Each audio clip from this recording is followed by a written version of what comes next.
Today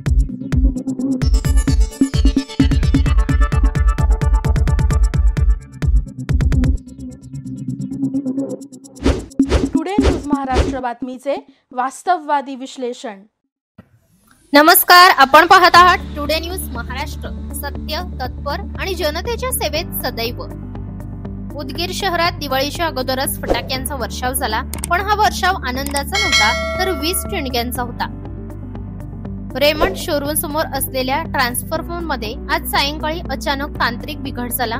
2 वीज तारा एकमेकांना लागल्याने टिणग्यांचा जोरदार वर्षाव सुरू झाला। या घटनेमुळे परिसरात काही काळ तणावाचे वातावरण निर्माण झाले।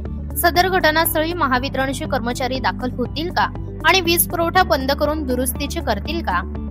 सदर ठिकाणी मोठा अपघात टळला। सुदैवाने कोणतीही जीवितहानी झाली नाहीये। दिवाळीच्या पार्श्वभूमीवर अशा घटना टाळण्यासाठी नागरिकांनी आणि प्रशासनाने अधिक सतर्क राहणे गरजेचे आहे। अशाच ताज्या आणि स्थानिक बातम्यांसाठी पाहत रहा today news Maharashtra. Like, share आणि सबस्क्राइब करायला विसरू नका। आपल्या परिसरातील बातम्या पाहण्यासाठी आजच टुडे न्यूज महाराष्ट्र चॅनलच्या बेल आयकॉनला क्लिक करून सबस्क्राइब करा व नोटिफिकेशन मिळवा।